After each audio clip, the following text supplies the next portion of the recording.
안녕하세요. 개안을 듣다입니다. 우리 삶에 큰 깨우침을 주는 쇼펜하우어의 좋은 말씀들로 오늘 나의 하루를 채워보는 것은 어떨까요? 영상 시청하시기 전 좋아요와 구독 한 번씩 부탁드립니다.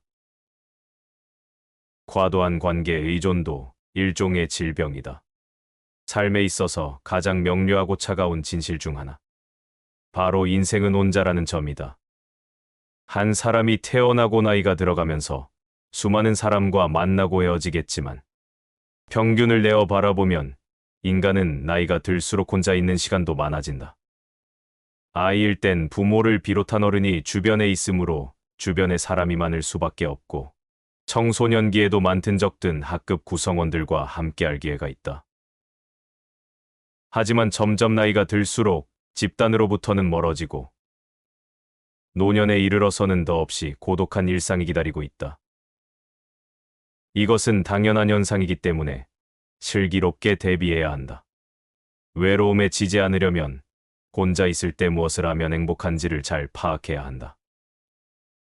어쩌면 젊은 시절은 나에 대해 알아가는 시간, 즉 혼자 있을 때 무엇을 하면 좋을지를 생각하고 연습하는 시간일지도 모른다. 하지만 혼자일 때의 공허함을 오직 사람을 통해서만 채우려는 사람이 있다. 나는 이것이 건강한 방법이 아니라고 생각한다. 사람을 만나면 어쩔 수 없이 돈도 많이 들어가고 시간과 정성, 체력도 많이 소비된다. 공허함을 채우기 위해 그 많은 것을 지불하는 것은 애초에 수지가 맞는 일이 아니다. 또한 인간관계로부터 비롯되는 질투, 집착, 슬픔, 상실감, 지정과 같은 리스크도 감내해야 함은 물론 모든 것이 잘 맞는 사람을 만나는 일은 하늘의 별 따기이기에 요행에 가까운 일이라고 할 수 있다.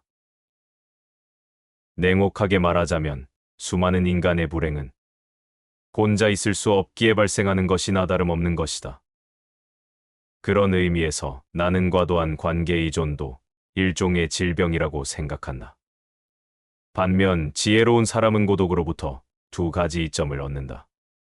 첫째는 자기 자신과 함께할 기회를 얻는다는 점. 둘째는 남과 함께하지 않을 기회를 얻는다는 점이다. 건강함과 밝음이 있는 사람은 혼자 있는 시간을 고난의 시간으로 여기지 않는다.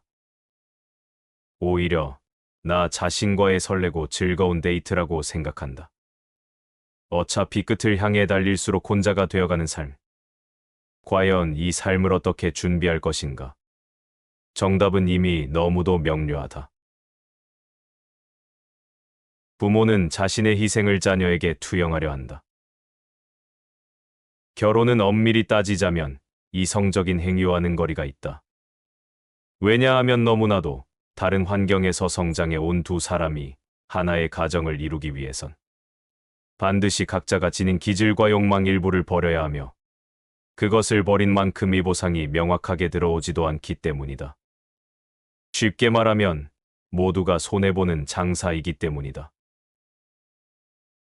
물론 사랑이라는 감정 자체가 합리성이나 이성과는 거리가 먼 신비한 감정이기 때문에 결혼을 장사나 거래와 비슷한 개념으로 보기에는 문제가 있는 것이 사실이지만 말이다. 사랑이라는 감정을 통해 부부로 맺어진 두 사람은 처음에는 자신이 포기한 것들에 대해 아무런 미련이 없는 듯 보이지만 그것은 후에 어떤 거대한 사건이 발생함과 함께 폭발하기 시작한다. 바로 자녀의 탄생이다. 자녀가 탄생함과 동시에 부모는 자신이 희생했던 기질과 욕망 같은 것들을 자녀에게 투영하려 들기 시작한다. 그러므로 이 아이의 부부는 자기를 닮았으며 저 부분 역시 자기를 닮았다고 주장하는 것이다.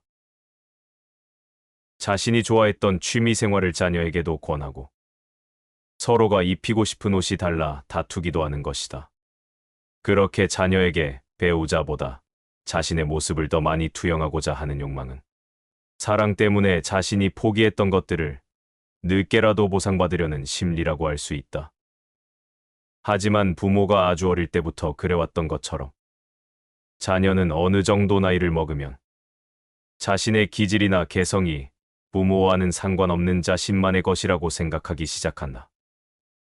그래서 부모가 강압적으로 무언가를 요구할수록 더욱 엇나가게 되고 가끔은 일부러 다른 선택을 골라서 하기 시작한다.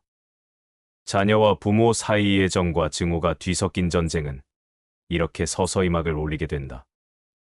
그러므로 다르게 말하면 대부분의 부모와 자식 사이의 문제는 묶여있는 내듭을 거꾸로 풀어가는 방식으로 해결할 수 있다. 나의 말과 요구가 자녀에게는 폭력적으로 다가가지는 않을지를 염려하고 나의 부모가 과연 어떤 것을 포기하면서 살아왔는지를 차분하게 생각해 보는 것이다.